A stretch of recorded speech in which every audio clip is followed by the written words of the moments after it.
What's up, everyone, to another episode of Picks and Pucks with some more puck talk. Week 2 of the Coyote season. Not much better than week 1, unfortunately. We're going to get into this one, and hopefully we can dissect a little bit more on what the issues are. I think they're pretty much the same as the last week's, but let's get into it. I'm going to play around with the structure of this board. I know with being 3 games, it's kind of weird to have a board maybe look like this. I don't know if I would rather do like single lines like that. I don't know. I'm a math major. This is probably the way a math major would divvy up a board, but I'll play around with it and I'll continue to improve, absolutely. But let's get into this. So, first game happened, back Saturday? No, sorry. Wednesday last week, 1 week ago against the Ducks. Rematch of the opening night game at home. And it felt very much the same as the first game, except the Coyotes actually scored and they won. Wow, what a concept. I mean, it really was like almost the same exact game. They outshot them by a wide margin, better in the face-offs. And they finally just came through and got some goals for a change. So let's get into it. Ronta with 23 of 25 stops and stopped all the shots in the shootout. He was good. I think the street goal in the second period, that was probably the only goal I think this year where I could say that he should have had that one. You should not be letting in goals short side like that. I don't want to blame Ronta for like anything that's happening this year at all, but I think that's a save that you got to make and can't let in at that time, unfortunately. But he was good. I mean, there's no doubt about it. He was good in that game. Gibson was also good again. 37 out of 39 stops. I mean, you make 37 saves in a game, like, you know, what more can you do at that point? He pretty much tied the game, won the game for them, just could not make the one save in the shootout. So let's get into the goals here. So we had Kessler and Street scoring for the Ducks. Now, the Kessler goal was crappy defense by the Coyotes, 100%. There were 4 guys standing right in the slot, not taking away anyone. And it's like, what are you guys doing? Like, take someone away from there, especially the guy whacking at your goalie in Kessler who ends up scoring the goal. Like, push him out of there, take him out of there somehow. And if you don't do that like they did, they end up getting scored on, and there you go, first goal of the game. So I already touched on the street goal for them, so let's go into the Coyotes goals. Strome comes through with the first goal of the season, and I'm so happy he was the guy to do it. He's been playing so well this year so far, and the shot that he had was a good shot. It's the kind of shots that the team needs to be taking now, I think. I mean, yes, they're taking a lot of shots, but this was a really good quality shot. It wasn't just like, oh, let's throw it into their chest, let's throw it at their glove. No, this was purposeful. He kind of had some traffic there with the defender right in front of him. Shot it right between Gibson's legs. No one expecting this at all. So those are the kind of shots they need to start taking. The Richardson goal was a shorty, and that was just a great play by Grabner and Richardson altogether. Those two are going to be so good on the penalty kill for us. And we know Richardson is already, but Grabner is just going to enhance that. He's going to give us that ability to help not just kill more penalties than we did last year, but potentially get shorthanded goals like this one. There's been multiple cases this year already where he's been so close to just getting a breakaway on a penalty kill, even an in-game whatever. He's like almost just right there to get a breakaway goal, anything like that. And he's been a really good addition to this team, and his pass to Richardson on that goal was just unreal. We had Cousins scoring in the shootout, ultimately being the game winner. He's been good in the shootout. I mean, I'm not one who really likes the shootout, but he's been good for us, so I'm happy that Talk did send him out there and that he came through.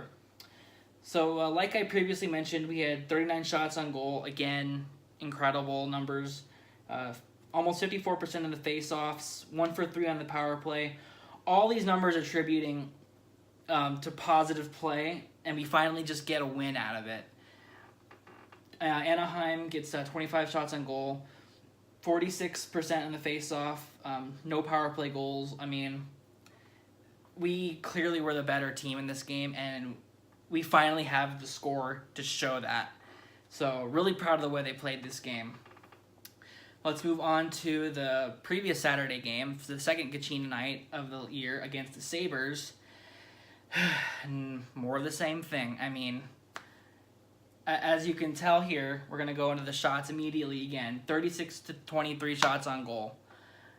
But none gets by, and it's just so frustrating because, I mean, yeah, it's great to take this many shots, but when you're skating to the slot like they have been and then passing it, that's what gets frustrating to me. I saw that out of OEL a couple times. I've seen it out of Vinny a couple times. Keller seems like he's just shooting at glove right now. It's just they're not taking the right shots. I mean, yes, they're taking a lot of shots, and yes, there are a couple good ones in there, but a lot of them are just easy saves, and I think that was the case in Ullmark's first shutout of his, I want to say of his career, definitely of the season, but they didn't make him work as much as you want to make a goalie work in a game. And so I think that was the biggest issue with them not scoring a goal again this game. Raanta played well. All of his goals, not his fault at all. The first one that Dahlin scored, sorry. It was cool to see his first NHL goal in person. I mean, not going to lie, that was pretty sweet. But it should not have happened. I mean, plain and simple. There were 4 of our guys, again, like the Kessler goal, kind of skating down towards the middle in the slot. None of them picks up Dahlin. None of them. He gets to skate right through them all, right to the top of the crease, and there is a beautiful little puck right there waiting to just go in the net, and that's exactly what happened on that goal. That just can't happen. I mean, it just can't. The Sheary goal, not much you can do about that. It was a great pass. I think it was by Reinhardt that made the pass from the corner. Not much you can do with the one-timer right there. So that was tough. And I think that was a power play goal by them as well. So we were already down a man. Not much you can do there. The Skinner goal, I think it was Ristolainen who passed it from their blue line like all the way into our zone. And Skinner just timed it perfectly and made a sick move to score. And again, there's not much you can do about that. Those kind of passes, they rarely work, but when they do, it's hard to defend that. And so, yeah, just not much you can do about that. It's really the Dahlin one that just should not have happened at all. So again, we dominated the shots, dominated the face-offs.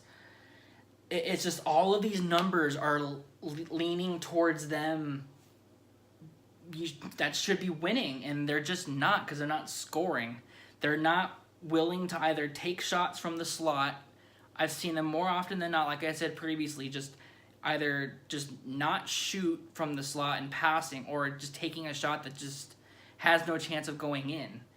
And so that is it's just really frustrating to watch because, you know, their Corsi numbers are high, face-offs are high. It's frustrating. That's all it is, and that's the word of the video again. It's frustrating, which, you know, leads into the game against the Wild that just happened last night. So they score, great. Perlini has a sick shot there. I mean, I haven't the slightest idea how you can just roof a shot like that from that close. And this was definitely his best game of the year so far, I think. Perlini is a kind of guy who's got the shot and the speed to be a complete game changer for this team. And if he can play like the way he did last night every single game, he can easily get to 25-plus goals. he can easily get, I mean, he's not going to be an assist guy, but I mean, he can easily be a 40-point kind of guy if he just plays that way. His speed is second to none. I mean, he's one of the fastest guys on the team when he gets going. His shot's one of the best I've seen from anyone, really. He just has that game-changing ability. And if he can play that way he did last night, every single game, he's going to move up in the lineup. And not just move up in the lineup, but get a lot of points for us, too. So then we had Granlund, who scored an incredibly weak goal. I mean, this one should not go in any universe at all. Having said that, though, Kemper played a great game. I think he made a couple huge stops for us on like a 3-on-1 or a 2-on-1. He made some huge stops. He was by no means the reason we lost that game. But that goal, no way that should have gone in at all. It's just like, I mean, there was a little bit of a screen there, yes, but I don't know how or why that goes in. It just, I don't know. It just doesn't make sense to me, and it just leads into the frustration because it's like we're already not getting enough goals, and so to have that goal be the tire, it's just like, great. There it goes. We're either, getting a single point out of this or having to win in a shootout, or it just felt like the sails just went out. And yeah, I mean, I felt a big change in momentum and feel after that goal, unfortunately. And even though I think we still outplayed them the rest of the game, even though Saul gets a second goal and it gets the game winner on that, I still feel like we outplayed them for the most part. This was definitely the closest game of these three and of the year in general. This is the one, I think, where we didn't really outplay them by a wide margin like in the other games, as you can see. But we still outplayed them. We killed them in face-offs. I mean, almost 61%. Like, holy crap. That's good. We get another power play goal, which is good, but again, we are goalless 5-on-5, and that is a huge issue that needs to be fixed going forward. So, I'm still keeping the faith. I don't think they're in trouble necessarily, but having said that, Galchenyuk needs to come back. We need Dvorak to come back, even though he's not necessarily going to add goals. It's just we need these guys to come back, but we also need to figure out a way to start shooting from the slot. We need to find a way to stop, just getting to the slot and passing it away like we have been. We have to find a way to get more traffic to the net, because clearly the only way we're going to score right now is with some kind of rebound or just some kind of ugly goal. And that's the kind of mindset that they have to have. They can't be going into the game tomorrow or the game Saturday, especially against Chicago or Winnipeg. You can't be going in against those two teams thinking you're going to score a highlight reel goal. You just can't. You have to think that you're going to get into the ugly areas, put some pucks on net, and then just pick up that trash. They have to get that into their minds somehow, and I do think they'll ultimately be okay. I think Galchenyuk coming back is really going to help, especially like on the power plays. I think we're going to start converting on more power play situations with him coming back. But it's just simply put, they have to find more ways to score. There's just no other way getting around that. So that was this week, another frustrating week. I hope to not be as frustrated next week, but with who we got? Chicago, Winnipeg, and I think Columbus next. With those teams coming up next, it's going to be tough. They're really going to have to grind for some goals here. They're playing well enough to win, again, like I said last week, but they're not doing enough to score, and that's ultimately how you win games. You score, and they just have to do it. So I'm going to sign off. I'm going to end this frustration. It's going to get better. I know it will. I know it will get better. So thank you for watching if you made it this far. I appreciate that. I hope you will choose to watch more videos in the future, as I will have these coming out weekly. I hope you choose to subscribe to my account. That would be amazing. You can follow me on Twitter at PixN, the letter N, Pucks, PixNPucks, same name as the channel.